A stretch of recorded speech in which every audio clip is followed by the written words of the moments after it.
right, chapter 9. So this is our joints chapter. So we're kind of adding to what we learned in the skeletal organ system chapter. Okay, so with the joints, they're also called articulations. So remembering when I talked about the articular cartilage, which is found at articulations, this is what we're talking about. We're talking about the place where the two bones meet. They are named for the bones that are involved. So whichever bones are making that joint, the joint is named after those two so that you're able to locate the specific bone. And then they're classified by how they're put together, so how they're bound to each other. Okay, so we have 4 major joint categories. We have bony joints, fibrous joints, cartilaginous joints, and synovial joints. So the first type are bony joints. It is created using bone in between the two joints. So examples of that is between the frontal bone. So for an infant, the frontal bone is actually in 2 pieces because you got to squeeze the baby's head out. So that fuses together with bone. The mandible, so the right and left sides of it, same thing. It also has to fuse. Now actually fuse together in an adult. The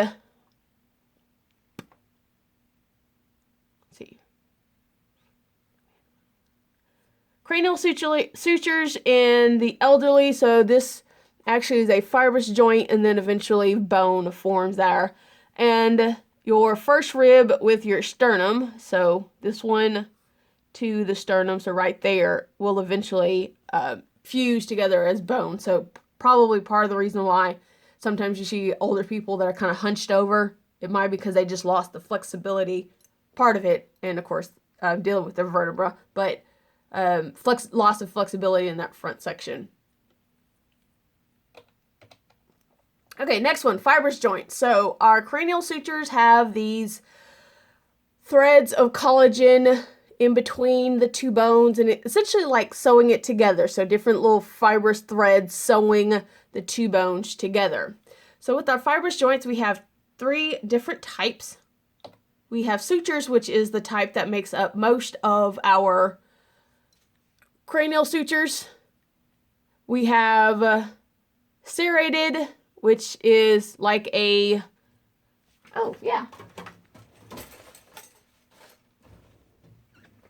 like a steak knife. So we have that, we have that zigzaggy line like a steak knife is for the naming the serrated edge for that type of joint. So you have a type of joint where they kind of interlock between each other. Next type is a lap suture. So there's part that overlaps the other one, kind of like with fault lines sometimes. So for example, here where your temporal bone is. And then the last one is a plain suture. So your maxilla, which is your top jawbone. So if you ever see the kids who have the cleft palate, where they have a gap in not only the front of their teeth, but in the front of their mouth because that suture did not properly form. So that's a plain suture.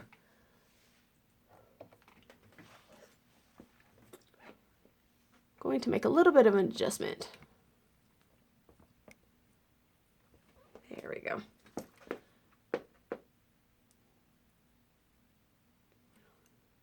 Okay. That's fibrous. Okay, next type of fibrous joint is gymphosis.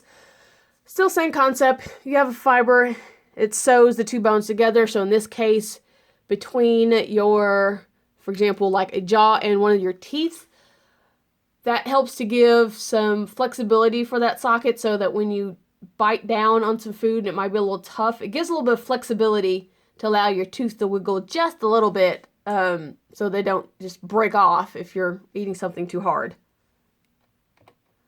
Last type of fibrous joint is syndesmosis. Again, more collagen fiber, so between your tibia and fibula in your lower leg, as well as your radius and ulna in your forearm region. So it keeps those bones together. So when you do that twisty motion with your arm, you're able to keep the bones in location with each other so that your arm properly moves. Okay, third type is cartilaginous joints. So cartilage is what puts the two bones together. So in between those two bones. So we have two different types of cartilaginous joints, and we have synchondrosis and symphysis. So synchondrosis is formed by hyaline cartilage, so that glassy type of cartilage. So, for example, with your epiphyseal plate, as your long bones are growing, that is considered a cartilaginous joint. So that growth plate there. Your first rib to the sternum, that eventually is going to become a bony joint in older people.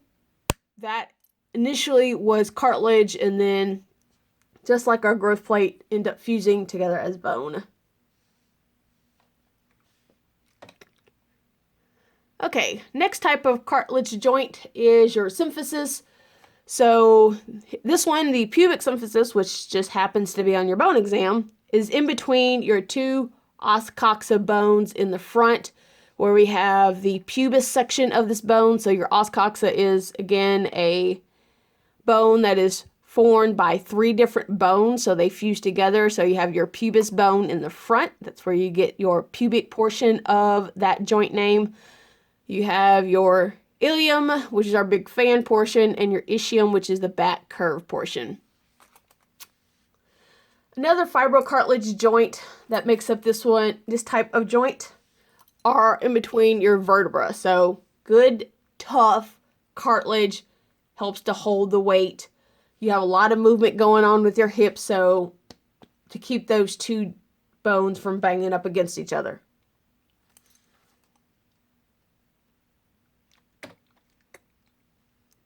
Okay, so easy way for all your joint categories: Boney, the connector is bone; fibrous, the connector is collagen; cartilaginous, connector is cartilage; synovial, connector is the joint cavity. So we didn't cover the synovial in that last section because synovial joints have their own separate section. And that's because there's just so many details with that joint. So with the other ones, it's just, okay, bone, bone, there's something in between them. This is bone, bone, and there's a bunch of stuff in between them. So a lot more complex of a type of joint. So what is in between our synovial joints? We have what's called a joint cavity. So just like a cavity in your tooth is an opening, the joint cavity for a synovial joint is an open space, and that open space is filled with a type of fluid that helps to keep those joints nice and movable. So a lot of these different professions, when they're dealing with their patients or clients, they're having to maneuver those types of very mobile joints. Okay, so for a synovial joint, we have some basic parts to that joint, and this is also on your exam. So what you'll be labeling on the exam is in the blue box. We have articular cartilage, joint capsule, joint cavity, synovial fluid, and synovial membrane. So let's go to the picture. So here we have two bones. Even though this looks like someone's like elbow, arm, flopped over situation, this is actually just focusing on this knuckle. So we have bone here, bone here. We have articular cartilage, so remembering the surface on the bone where there's a joint. So that's labeled here. We also have this opening space is our joint capsule, and it's created by the fibrous capsule on the outside, so continuous with that ligament, so ligament connecting bone to bone, and then on the inside you have your synovial membrane, and on the inside of your synovial membrane you have your joint cavity. So again, your empty space that is in between the two bones in a synovial joint. That joint cavity is filled with synovial fluid. So on your exam, you'll have joint cavity and then the other, so that'll be empty space, and then your filling is the synovial fluid. So that's this brownish looking area, kind of. in the picture. Has multiple colors, sorry. So synovial fluid, synovial membrane. Okay, so I covered everything that's on the exam, just mentioning other stuff. So again, your periosteum's on the perimeter of the bone. So that is many times continuous with your ligament that connects bone to bone.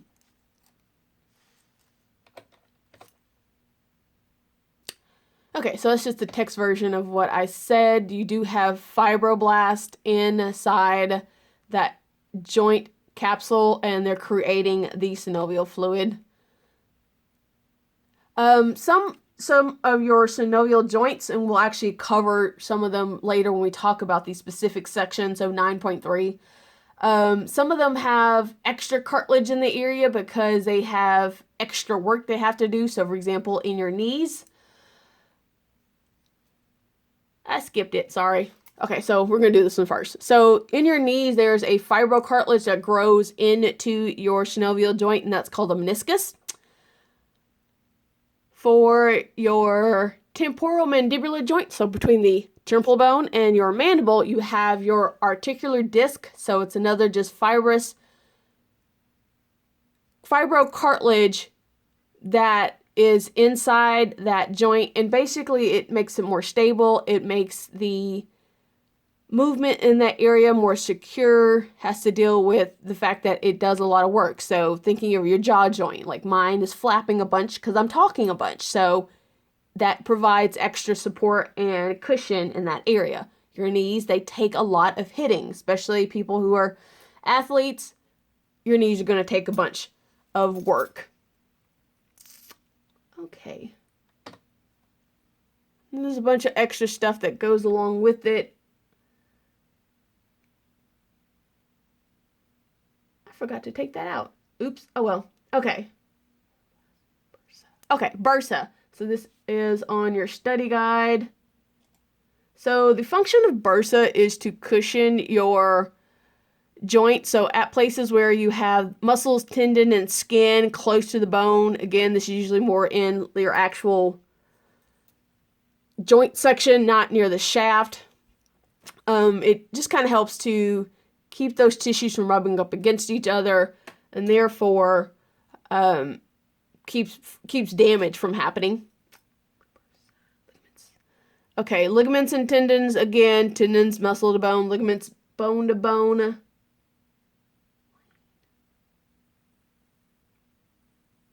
Okay. Nope, wrong section. Okay, so this is just an example of our tendon sheath as well as bursa.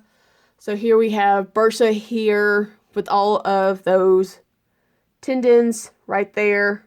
So we got skin and muscles right at the surface, so protecting them from rubbing up against each other because that's a lot of movement. As well as tendon sheaths, so down in our, what do you call those things? Fingers. So again, a lot of movement, a lot of rubbing of skin and muscle and bone near the same area, so keeping them from rubbing up against each other and causing damage.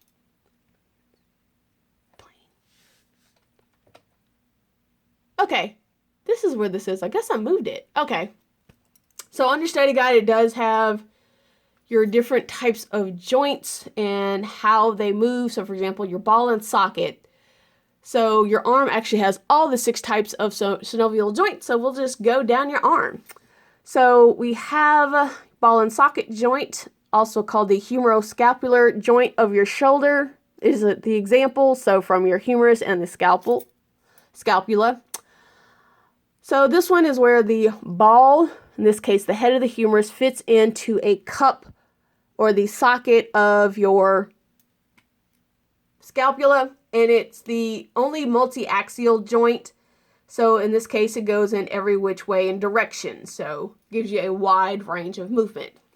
We have a pivot joint, so for example, between the radius and ulna, there's the name for it, so both bones creating that name, and it pivots around the other, so just kind of rotates around the other bone. Next one is a saddle joint, so both of the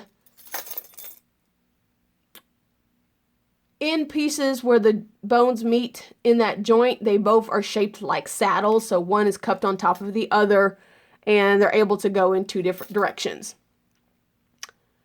Okay, next one, hinge joint over here. Humeral ulnar is the example. So between the humerus and our ulna, so making up that hinge motion of our elbow. So kind of that back and forth, one direction type of movement. We also have a plane joint. I just realized that we have slides for them. Oops, oh well. So they slide up against each other, two directions, back and forth and up and down. And so they just glide flat surface with each other. And then the last one is a condylar joint. So here we have kind of a football shape inside of a oval cup. So example being the metacarpophalangeal joint. So between the metacarpal, one of your wrist bones, and your phalanges. I'm sorry, metacarpal is a pollen bone, excuse me. Okay, so we have other examples here with your different types of joints. So your ball and socket, your condylar, saddle. Actually going to go to plane because that is on your study guide. Okay, so examples of plane. So again, two flat surfaces against each other. So carpal bones in your wrist, same thing with your tarsal bones in the ankle. Your vertical processes in the vertebra, so in the back portion of the vertebra when the spinous processes are making their joint connections with each other, again, flat surface rubbing up against each other. Ribs 2 through 7 to the sternum, so making that connection using cartilage as a type of connection, but still a plain, flat surface one. And then the last one, your sacroiliac joint. So between the sacrum near the end of your vertebra and your ilium of your os coxa. So this little tiny thin blue line, I can barely see it actually. Let's zoom in. Oh, wrong direction. No, there we go. So that blue line. Okay. I'm going to put 9.3 in a different one. Okay, so before we get to 9.3, the last question on the study guide before we get to that section talks about making sure that you know which bones are involved in a joint based on their name. So as you're going through the PowerPoint, simple ones like between the sacrum and the ilium, that kind of stuff. What is it? Something like trapeziometacarpal, we didn't cover the trapezius on the bone exam, so I wouldn't cover that as for this test. So it's only something the bones you would have seen on the bone exam. Sternoclavicular, that's a possibility. So between the sternum, which you know, and the clavicle. So really easy ones where you'd be able to break it apart from that word. Okay, new video for the 9.3 section by itself.